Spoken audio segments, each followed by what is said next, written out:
चलिए खबरों की शुरुआत करते हैं। सीबीआई को मिली 5 दिन की रिमांड खत्म होने के बाद दिल्ली के साबिक डिप्टी सीएम मनीष सिसोदिया को राउज एवेन्यू अदालत में दोबारा पेश किया गया। वहीं राउज एवेन्यू कोर्ट ने मनीष सिसोदिया की सीबीआई रिमांड को 2 दिन और बढ़ा दिया है। सीबीआई ने अदालत से मनीष सिसोदिया को 3 और दिनों के लिए रिमांड पर देने की मांग की थी।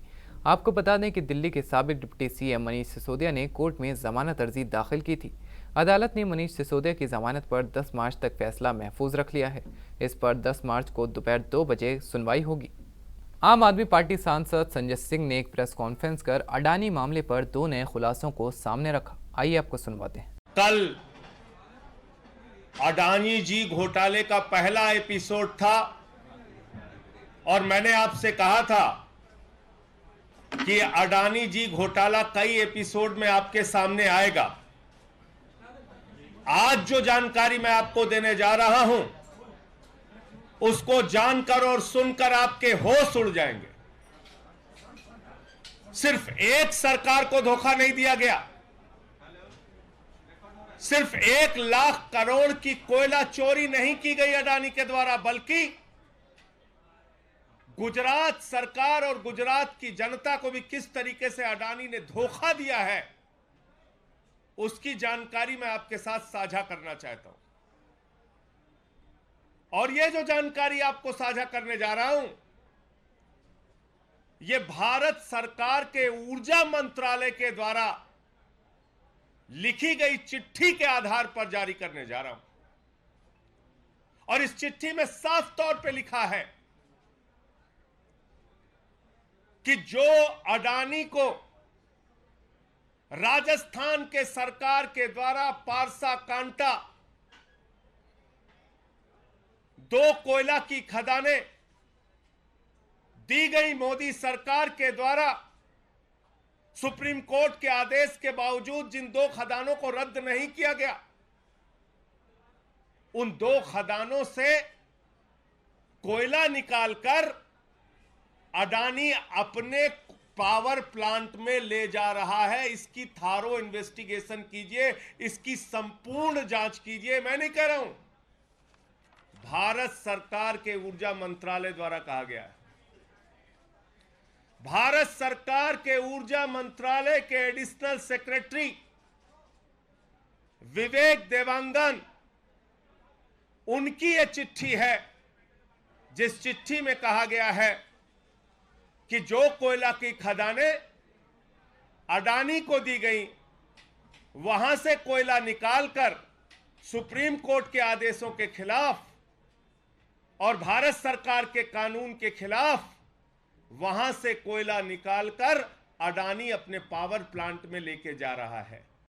और नंबर 2, इसी में एक और गंभीर जानकारी दी गई है कि 4.42 रुपए में, यानी कि 4 रुपए 42 पैसे में पर यूनिट 150 मेगावाट बिजली अडानी को गुजरात को देना था, गुजरात के बिजली के लिए देना था। गुजरात के लाल अडानी को, गुजरात की जनता को बिजली देना था 4.4 रुपए 42 पैसे यूनिट में। और इस चिट्ठी में यह भी लिखा है कि गुजरात सरकार के साथ किए गए समझौते का वायलेशन करके उस कॉन्ट्रैक्ट को धता बताते हुए अडानी ने पावर एक्सचेंज में वो बिजली बेच दी, यानी कि महंगे दामों में वो बिजली बेच दी। यानी कि कोयला क्राइसिस के समय में, बिजली संकट के समय में जब गुजरात को बिजली की जरूरत थी, उस वक्त बिजली को अडानी ने पावर एक्सचेंज में महंगे दामों पर बेच दिया। और यह चिट्ठी किसकी है? यह है Vivek Dewangan, IAS officer, additional secretary, power department, Bharat सरकार। यानी जो आरोप मैंने कल लगाया था कि 1,00,000 करोड़ रुपए का कोयला नरेंद्र मोदी जी ने अपने मित्र अडानी को मुफ्त में दे दिया, उसमें एक और गंभीर आरोप जुड़ गया आज कि गुजरात सरकार के द्वारा जो 150 मेगावाट का अडानी के साथ पावर सप्लाई के लिए कॉन्ट्रैक्ट साइन किया गया था, उसका उल्लंघन करते हुए बिजली सप्लाई गुजरात को नहीं की गई, बल्कि वो बिजली सप्लाई पावर एक्सचेंज में महंगे दामों पे अडानी ने बेच के मुनाफा कमाया, राजस्थान को धोखा दिया, गुजरात को धोखा दिया, पूरे देश को धोखा दिया। और मैं ये पूछना चाहता हूं, मोदी जी, अगर आपके मंत्रालय के पावर मिनिस्ट्री ने चिट्ठी लिखी थी तो 1 साल पहले ये चिट्ठी लिखी थी, तो आपकी सीबीआई क्या कर रही थी, आपकी ईडी क्या कर रही थी, आपकी जांच एजेंसियां क्या कर रही थी? अडानी की इन खदानों को बंद क्यों नहीं किया गया? अडानी के ऊपर कार्रवाई क्यों नहीं की गई? कर्नाटक कांग्रेस ने बोम्मई सरकार के खिलाफ एहतजाजी मुजाहिरा किया। कांग्रेस का कहना है कि भाजपा विधायक के घर से 6 करोड़ रुपए कैश मिलना भ्रष्टाचार का सबूत है। कांग्रेस ने मामले को लेकर सीएम बसवराज बोम्मई पर निशाना साधा और उनके इस्तीफे की मांग की। बताते हैं कि लोकायुक्त ने भाजपा विधायक मदल विरूपक्षप्पा के बेटे प्रशांत मदल को 40 लाख रुपए की रिश्वत लेते रंगे हाथ पकड़े जाने के बाद गिरफ्तार किया था। इसके बाद लोकायुक्त ने भाजपा विधायक के घर से 6 करोड़ रुपए नकद बरामद किए थे। सिद्धरामैया और रणदीप सुरजेवाला समेत कांग्रेस के सीनियर नेताओं ने कर्नाटक के सीएम की रिहाइशगाह के बाहर धरना दिया और उनके इस्तीफे की मांग की। मुजाहिरीन सीएम हाउस का घेराव करना चाहते थे, लेकिन पुलिस ने सिद्धरामैया समेत सभी कांग्रेस नेताओं को हिरासत में ले लिया। नेशनल कमीशन फॉर माइनॉरिटीज़ के चेयरमैन इकबाल सिंह लालपुरा ने दिल्ली में ऑस्ट्रेलिया के एक डेलीगेशन के साथ बैठक की। ऑस्ट्रेलिया के साबिक वजीर आजम टोनी एबॉट 7 लोगों के एक डेलीगेशन के साथ बैठक में शामिल हुए। इस दौरान भारत सरकार के जरिए अक़लियती तबकों के फलाह बहबूद को फ़रोग़ देने के लिए की जा रही कोशिशों पर चर्चा की गई। वहीं मीटिंग में एसजीपीसी के सदर हरमीत सिंह कालका भी शरीक हुए। टोनी एबॉट भारत के मजबूत समाजी ताने बाने से मुतमईन नजर आए, जहां सभी तबकों को अच्छे मौके दिए जाते हैं। उन्हें ये जानकर भी हैरत हुई कि भारत में अक़लियती तबकों की आबादी बढ़ रही है और एनसीएम उनके मफादात को देख रहा है। नेशनल कमीशन फॉर माइनॉरिटीज़ ने अक़लियतों से मुताल्लिक़ मुद्दों पर मुस्तक़बिल में ताउन के लिए डेलीगेशन का इस्तक़बाल किया। सपा के कद्दावर नेता आज़म खान की मुश्किलें कम होने का नाम ही नहीं ले रही हैं। सज़ा याफ्ता होने के बाद पहले आज़म खान की विधायकी गई, उसके बाद सवार से विधायक छोटे बेटे को भी सज़ा हो गई। अब उनके बड़े बेटे अदीब खान की मुश्किलें भी बढ़ रही हैं। एमपी एमएलए कोर्ट ने आज़म खान के बड़े बेटे अदीब आज़म खान के खिलाफ वारंट जारी किया है। अदीब के अलावा सपा विधायक नसीर खान समेत 6 के खिलाफ जमानती वारंट जारी किया गया है। पूरा मामला किसानों की ज़मीन कब्जाने से जुड़ा है। 2019 में किसानों की ज़मीन कब्जाने के मामले में थाना अजीम नगर में एक मुकदमा दर्ज हुआ था। इस मामले में आज़म खान समेत 12 लोग मुलजिम हैं। इल्ज़ाम है कि किसानों की ज़मीन कब्जा कर जौहर यूनिवर्सिटी में मिलाई गई। इस पूरे मामले में आज़म खान समेत 6 मुलजिमीन कोर्ट में पेश हो रहे थे और हाजिरी माफ़ी की अर्जी भी दे रहे थे, लेकिन अदीब आज़म और नसीर खान समेत 6 मुलजिम ना तो कोर्ट पहुंच रहे थे और ना ही उनकी हाजिरी माफ़ी की अर्जी, जिसके बाद कोर्ट ने सभी के खिलाफ जमानती वारंट जारी किया है। पेगासस मुद्दे पर कैम्ब्रिज यूनिवर्सिटी में राहुल गांधी के बयान पर बीजेपी लीडर रविशंकर प्रसाद ने पलटवार करते हुए कहा कि ये जब भी विदेश जाएंगे सिर्फ भारत की जनता का अपमान करेंगे। जब भी विदेश जाएंगे भारत का अपमान करेंगे, जब भी विदेश जाएंगे भारत की जनता का अपमान करेंगे। आज वो भारत की संस्था, क्या चुनाव आयोग, क्या सुप्रीम कोर्ट, क्या मीडिया, सबकी आलोचना करते हैं। राहुल गांधी जी, अभी आपने संसद में भाषण दिया कि नहीं? आपने मोदी जी के खिलाफ अनर्गल बेबुनियाद आरोप लगाए कि नहीं लगाए?